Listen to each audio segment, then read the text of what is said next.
Nama Wakil Presiden ke-10 dan ke-12 RI Yusuf Kala disebut menyarankan adanya perjanjian antara Anies Baswedan dan Sandiaga Uno yang berujung pada persoalan utang 50 miliar rupiah.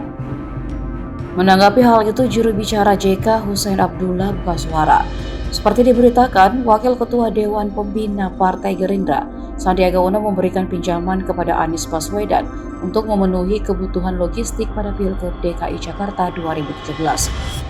Hussein mengatakan inti dari perjanjian tersebut adalah jika Anies Sandi menang di Pilgub DKI 2017, maka utang piutang tersebut dianggap lunas. Sebagaimana dilansir dari tribunnews.com, saat pasangan Anies Sandi menang, utang tersebut pun dinyatakan lunas. Di sisi lain, ia mengatakan hingga saat ini Sandiaga pun tidak mengungkit perihal pinjamannya terhadap Anies Baswedan itu. Maka dengan demikian, kata dia, sikap Sandiaga ini pun sudah sesuai dengan perjanjiannya dengan Anies kala itu. Ditambah Sandiaga mengaku sudah mengikhlaskan soal utang piutang tersebut. Wakil Ketua Dewan Pembina Partai Gerindra itu memutuskan ingin menutup pembicaraan soal utang Anies Baswedan sebesar 50 miliar kepada dirinya pada Pilkada DKI Jakarta 2017 lalu.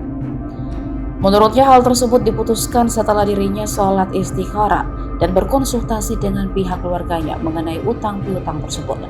Katanya seusai menghadiri acara 1 abad Nahdlatul Ulama di Sidoarjo, Jawa Timur, Selasa 7 Februari. Sandiaga menyatakan kini hanya ingin fokus menatap pemilu 2024. Lebih lanjut, Sandiaga memastikan persoalan ini tidak akan membuat hubungan baiknya dengan Anies Baswedan menjadi renggang.